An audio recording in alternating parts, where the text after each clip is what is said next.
In my quest to build the most impressive hardcore world, I'll break Woods' 5000 melon farm record with 5001 and build a house with all 8 wood types plus a sheep farm with all 16 colors to make my base look that much more amazing. I also started in a new world, making everything so hard it took 216 days to complete, so I'll let you decide if the 3 massive projects were worth 42 hours of my time. Entering the world, I got a pretty good spawn. We have iron, we have some coal as well. 4 minutes of getting permanent tools later, I was on the way to find the melon seeds for the farm, and my strategy was to just loot every village until I got lucky. The first one had good food, so it was great for the start. Then I walked half of day 2 until I found the second one that had no chests. I was really hoping that was a bug. Day 3 was a visit to a pillager outpost, which looking back was a huge waste of time.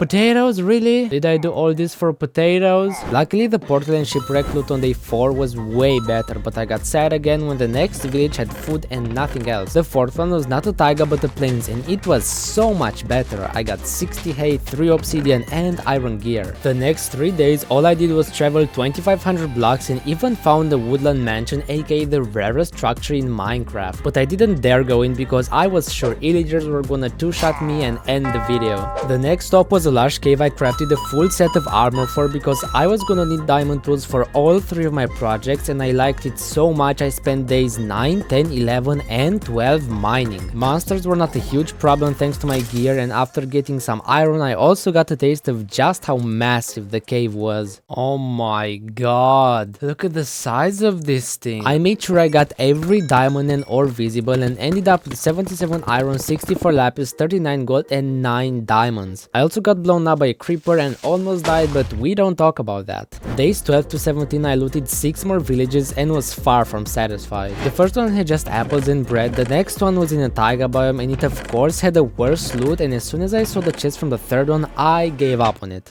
Day 15 was special because I found the first taiga village that actually had good loot, iron and iron gear. There must have been something wrong with me because I ignored all the hay from the 5th village but took 4 empty maps. The last one just didn't have any good loot, and after so much disappointment I realized I was gonna spend the next 1000 days looking for the seeds in villages if I didn't change something. Apparently melons have a much higher spawn chance in savanna biomes, and I should have probably looked it up before I started the world, so with my next objective in mind I walked all of days 17 and 18, and halfway through 19 it happened. That's also I believe a taiga village. That wasn't a taiga village, but later the same day I did find one. I saw their melon farm and decided to explore the area and gather materials for the house for the next 4 days while the farm was growing. I was gonna take all the seeds and find a better, flatter spot to plant them, but before that let's just agree that savanna villages have the ugliest house designs I've ever seen, like this farmhouse thing. I went mining but that failed because there was a giant lake inside the mountain, and instead I got 123 acacia wood and plenty of flowers and dye for the 16 color sheep farm and the 8 wood types house. I also had a really pleasant surprise in the nearby jungle. I don't believe this. This is too good. I got 84 seeds, 54 wood and 160 flowers, and I destroyed the village farm for a total of 152 seeds, so it was time for the next part of my plan. The spot will have to be 100 by 150 blocks, which is pretty huge. That was the beginning of the journey for the perfect farm spot that only took days 25 and 26, and day 27 I found it.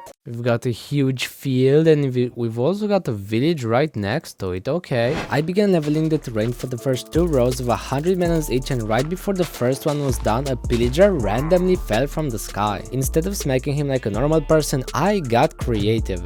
Loser. After a good night's sleep, I buried the flag 1-2, completed row 1 and started row 2. Day 31 I trapped 2 villagers because I was gonna need them for my super impressive underground villager trading hall, and the rest of days 31 and 32 I finished leveling, watering and planting the first 200 melons. Next I planned the house design, and boy was I ambitious. I chopped wood the whole day, totaling 223 logs, and with the acacia I had 3 out of the 8 wood types. Day 34 wasn't that productive. I walked back and forth for reasons I don't remember and leveled the terrain for the house. Then I got back to serious work and outlined the building, deciding on a massive 38 block wide, 16 long with a 5 tall ceiling. It was gonna be no less impressive than the farm. In the next 2 days I began with the floor and windows, while on day 38 I completed half the walls. Day 39 I built a 3rd wall until I ran out of logs, got some more, came back and finished the work. Day 40 was my favorite because I started adding the details to turn this wooden box into a work of art and dug way more sand time than I needed for the windows and carpeted part of the floor. The next 2 days I made the finishing touches with some torches and pillars and it was looking okay. Now remember, we'll have to add 5 more wood types, so it was far from ready, but there was a lot more to do for the melons and I began the next 2 rows. The first farm yield was an impressive 129 slices, so I started leveling day 42 and 43, contemplated that I was gonna have to do this 23 more times to get to 5001, chopped a few melons, finished planting, and it was twice as impressive. I was ready to begin the third and also most fun project, the 16 color sheep farm, so I set up a small fence for it and spent most of days 45 and 46 just moving items from chest to chest. Then I got my very first sheep. Black sheep will be the first honorary member of our farm, and by the end of the day I had 4. To take a break from building stuff, I fought monsters all night to get bone meal. I didn't almost die to creepers, which truly showed massive improvement since the cave battle. The sun was rising and with 42 bone meal I only got 26 stems, so that was a complete waste of time. Now it took me 8 days to plant 400 melons, and at this rate it will take 92 days to plant all 5001, which means I'll definitely need netherite enchanted tools, so I began my mining expedition. Day 49 I just dug towards Y-58 because Google told me that was the best depth for diamonds and got gold, iron and even 3 shiny blue rocks. The next day I felt my mine was just not impressive enough, so I got to staring it, and it would have taken a lot less time if it weren't for the weirdest bug I've ever seen in Minecraft. I mean, it's all patched up, you can see this, but the water is still bursting through the stairs. All of day 51 I stared the mine, and by day 52 it was ready all the way to Y-58, so I devised a strategy to get as many diamonds as possible. We're gonna get to a point and then mine 5 blocks right and then 5 blocks left, and for a day and a half I followed my plan, but I literally got nothing. So I mined at a higher Y, and in just 1 minute I got a diamond, iron and lapis. I couldn't believe Google lied to me. Day 55 I got massive amounts of lapis, iron and even hit a lush cave jackpot. In just 1 day I got 3 diamonds plus tons of gold and iron, and I did have to fight lots of creepers for it. I looted the cave all of days 57 to 59, and I could have probably stayed there for 20 days and not run out of stuff to do, but I took all the rails, 11 diamonds, 190 lapis, 175 redstone, 65 iron, and by sheer luck I managed to find the way I came. I got back home and split the sheep farm into the 3 colors I had, so there were only 13 more to go. Day 61 was special because I made progress with all 3 projects. I carpeted the floor, fed the sheep and harvested the melons. It was time to get extra ambitious, so I started digging for the next 600 stems. Day 62 I finished the first row, day 63 the second, and even built over a cave, 64 the third, 65 the fourth, and fed the sheep because I was going insane from so much digging. I'll let you admire the last 3 days so you can understand just how much I had to dig.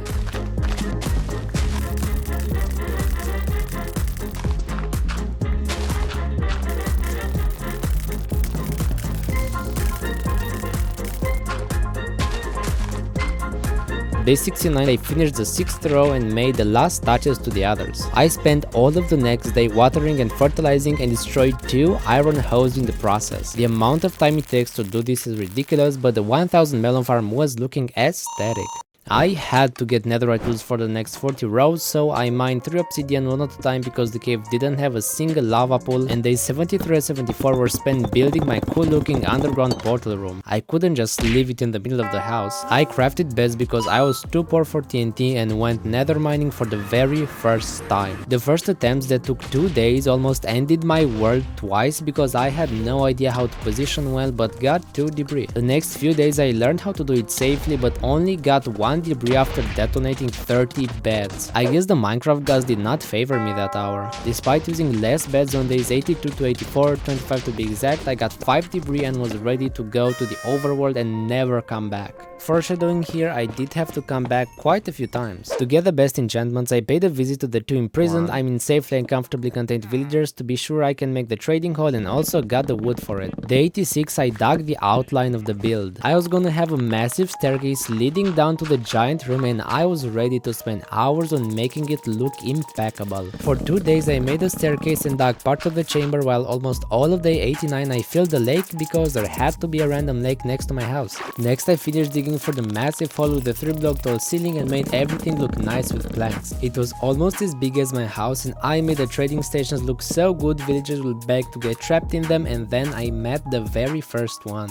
This is Bob. He's gonna be like the leader of the villagers. I dropped Bob in the hole and got attacked by pillagers again, though they were no smarter than skeletons. Just draw them away. I don't have to fight them. It took 2 days to dig through hill to bring Bob a friend and make them have their very first kid. Next I got tons of birch, oak and jungle wood, which brought me to 4 out of 8 wood types for the house. I worked on aesthetics a bit to make Bob feel more like home, got 2 more villagers and almost suffocated one in the ceiling with a boat. Day 99 I was extra productive, bringing back the 2 villagers that managed to escape, and day 100 I started resetting for the librarian jobs for the mending, unbreaking 3 and efficiency books that I needed. It was taking 1 whole minute for 1 job reset, so I tried different trapdoor and workstation placements, but nothing. I kept slowly resetting and to my surprise I got unbreaking 3. I got some paper so I could make the villagers keep their good trades and continued at the atrociously slow pace. Day 104 I needed a break and sailed around the river to build a sugarcane farm for the 200 emeralds I was gonna need. I saw a glimmer of hope when one of the villagers started resetting once a second. The others kept doing this weird thing where they would slowly turn towards me and nothing else, but fortunately I got mending. There was just the efficiency left and boy was it hard to get. I spent 5 days for that one enchantment, so observe as I needed to reset this one villager more than 300 times.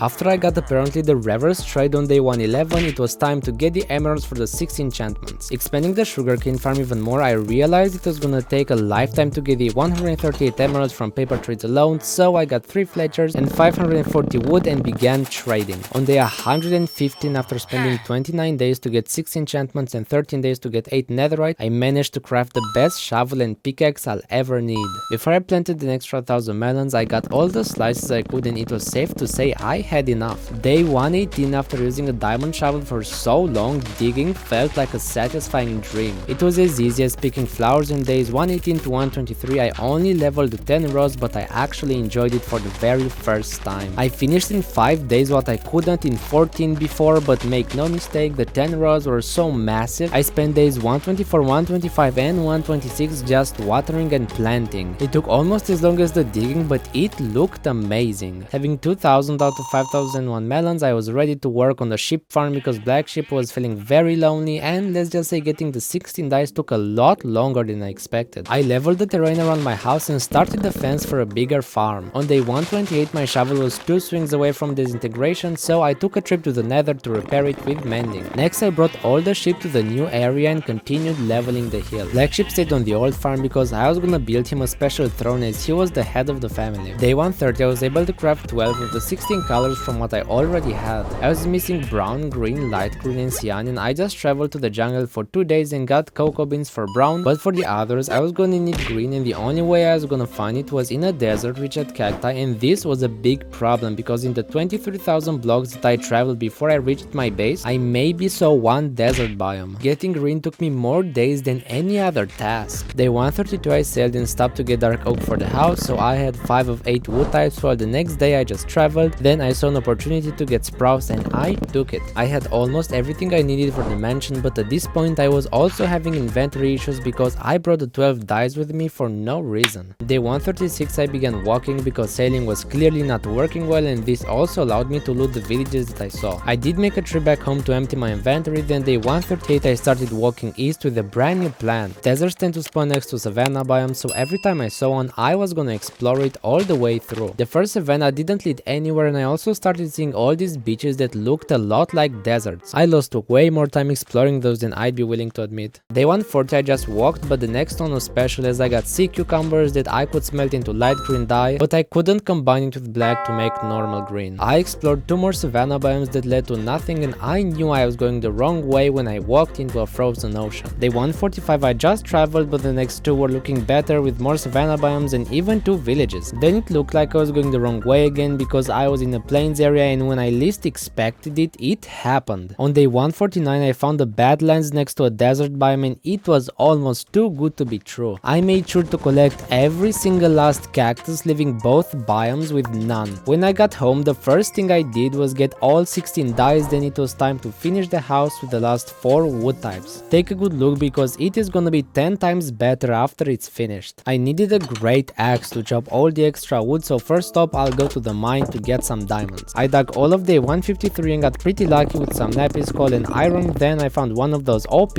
lush caves. I found the diamonds plus a few extra ores, and there was also a lot of fighting due to the great size of the cave. In day 156 I came the closest to losing the world I ever could. Oh god!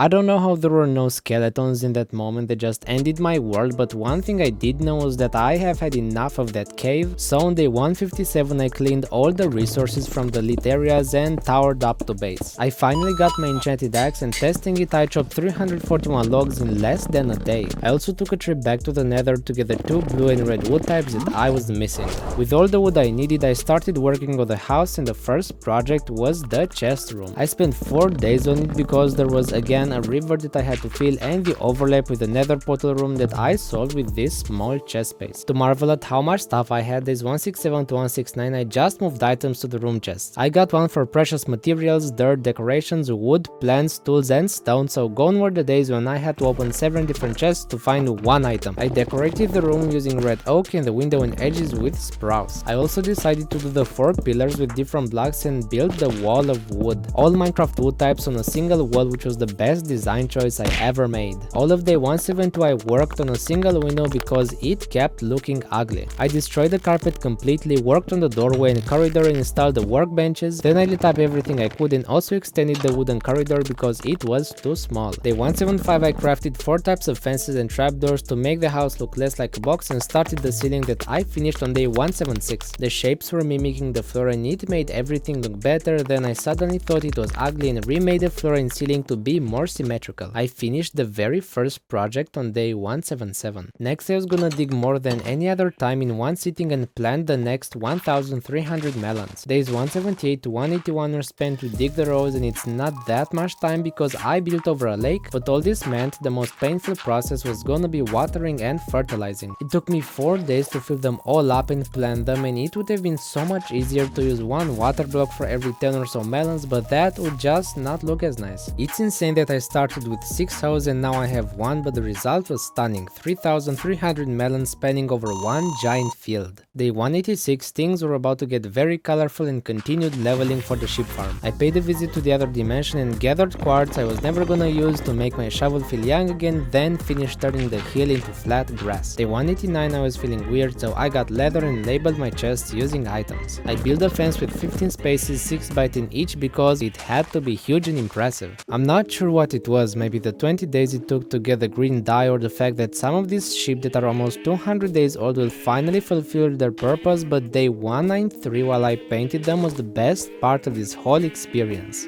I started Black Sheep's Throne that I finished on day 194, building a flag with all 16 dyes, and the farm looked as amazing as I first envisioned. It was time to finish the last project starting day 195, but I wanted to chop all of them to check just how big a 3300 melon farm feels. I had to make 6 trips to store them on. In the end I got 9664 slices and half of them had already grown back. Days 198 to 206 were just rain leveling for the 17 rows, and it was one of the most exhausting experience I ever had with this game. Digging that many hills was more than enough to make me question my design choices, but in the end I regretted nothing. I was just too happy jumping on all those rows. To break some records I spent 2 days just watering and 3 planting the melons. I started with 8 hoes and was left with an almost broken one, and on day 212 it was all done. By the time you're watching this, Wodzy might have already planted more in his world, but the important thing is I'm more than satisfied with the achievements. I have a good chest system, nice house and plenty of melons and wood. This is the foundation for what I wanna turn into the most impressive hardcore world.